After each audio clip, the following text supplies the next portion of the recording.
আগামীকাল বিকেল 4টায় টেলিভিশন থেকে তোর ইন্টারভিউ। আমাকে বারবার ফোন দিচ্ছে, আমি কি কনফার্ম করবো?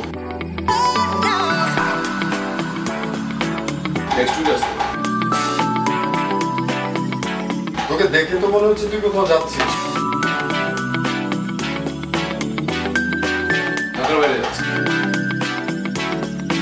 যা ঘুরে আয়, অনেকদিন অবশ্য তোকে কোথাও যেতে দেখছি না।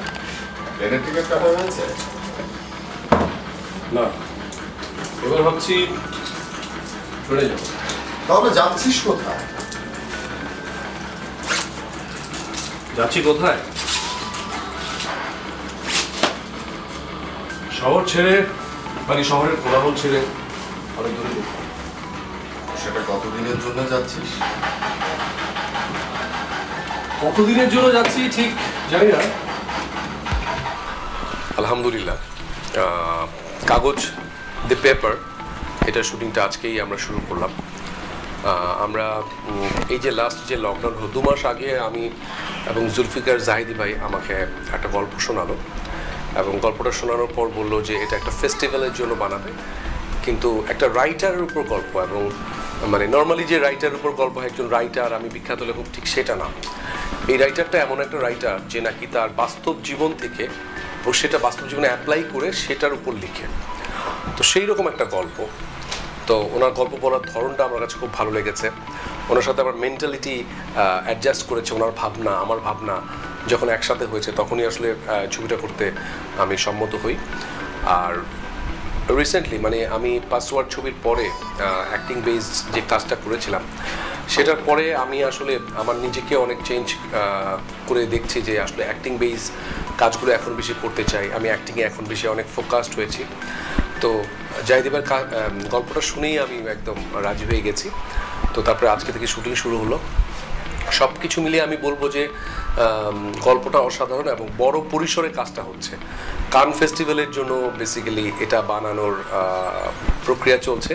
তারপর কি হয় আমরা জানি না, বাট আমাদের একটা চেষ্টা আছে যে বড় পরিসরে যেন আমরা এটা দেখতে পারি।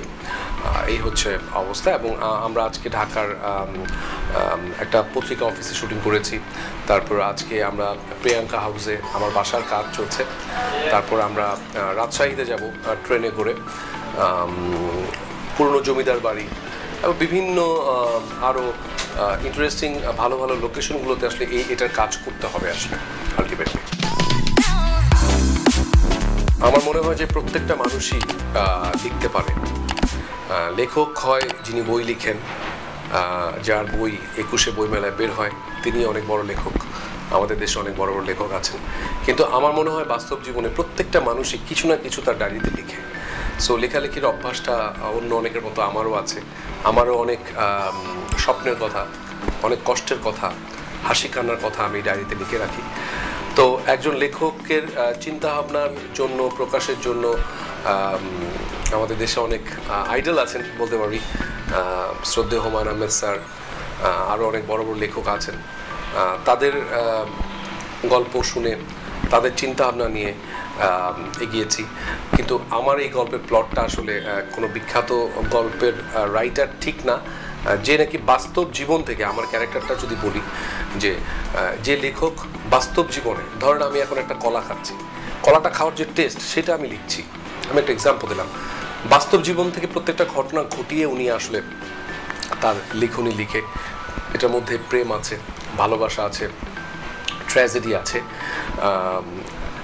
যে রাইটার দ্য পেপার, সেই রাইটার মূল ভূমিকা আমি অভিনয় করছি।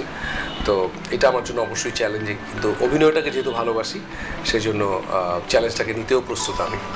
এবং এই ছবিটাতে অনেক ভালো ভালো কো আর্টিস্ট আছে আমার সাথে।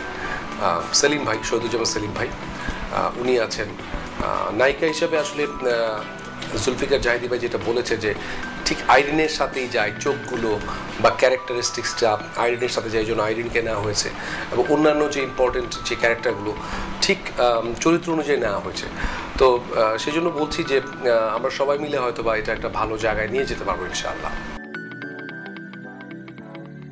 আমি এটা বলতে পারি না যে, বা বলতে চাই না যে কাগজ দা পেপার ছবি দিয়ে বাংলাদেশে একটা নতুন ট্রেন্ড শুরু হবে, ঠিক সেটা বলতে চাই না। আমি এটা বলতে চাই যে এই সময়ে অনেকগুলো ভালো ছবি হচ্ছে। অনেকেরই, অনেক ডিরেক্টর, অনেক আর্টিস্ট তারা কষ্ট করছেন, ভালো ভালো ছবি হচ্ছেন। আমি বলবো যে ঠিক এই সময়ে এসে কাগজ আর পেপারও একটা ভালো ছবি, যেটা দেখে হয়তো বা মানুষের ভালো লাগবে, সে আশাই করছি আসলে।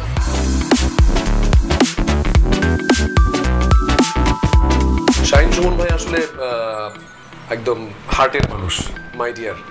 আমি ওনার সাথে 3টি ছবি করেছি, 3টি সুপারহিট হয়েছে, 5 টাকার প্রেম, অঙ্ক, রাস্তার ছেলে। তো শাহিন সুমন ভাইয়ের প্রতি ভালোবাসাটা আমার আগেও ছিল, সারা জীবন থাকবে।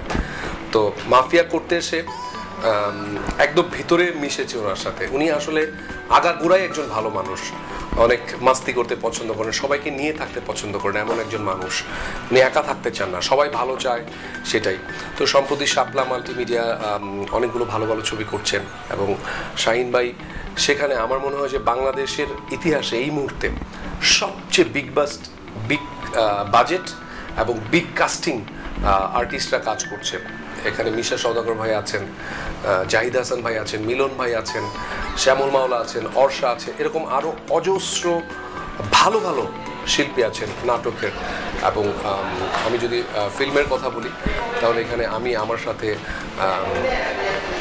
মাহি আছেন, আঁচল আছেন।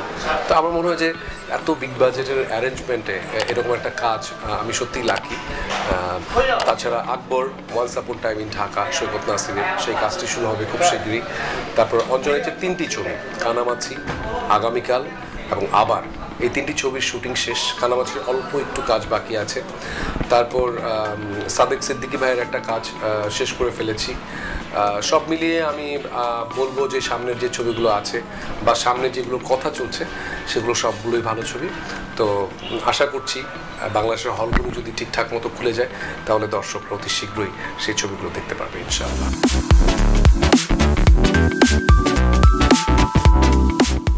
কখনো বেশি বাজেট, কখনো কম বাজেট, সব মিলিয়েই তো আসলে যেহেতু আমাদের দেশের প্রেক্ষাপট, তাছাড়া করোনা পরবর্তী সময়ে কাজ করে যাওয়াটাই একটা বিশাল ব্যাপার। তো এর মধ্যে মাফিয়ার বাজেট অনেক বেশি। তারপর আমি যদি কানামাছিটার কথা বলি, এটাও একটা বিগ বাজেটের। বাকিগুলো যে একদম শর্ট বাজেট ঠিক তা না, ভালোই বাজেট আছে। আর যেগুলো একটু অল্প বাজেট সেগুলো কিন্তু আসলে ওয়েব ফিল্ম হচ্ছে। তো ওয়েব ফিল্ম আসলে কখনো অনেক বাজেটের হয়, কখনো কম বাজেটের হয়। তো আমি বলবো যে কম বাজেট যখন হয় তখন সেটা গল্পটা ওরকম করে না হয়, বিগ বাজেট যখন হয় সেটা অ্যারেঞ্জমেন্ট বিগ হয়। সো এভাবেই কাজ করতে হবে আসলে আমাদের সামনের দিনগুলোতে। এভাবে কাজ করতে করতে একটা সময় প্ল্যাটফর্মটা যখন দাঁড়িয়ে যাবে তখন হয়তো বা আমরা আরও বড় বড় বাজেটে কাজ করতে পারবো, আরও ফোকাসওয়ালা কাজ করতে পারবো। তো এইভাবেই আসলে এগিয়ে যেতে হবে, আমার না ঠিক সবারই।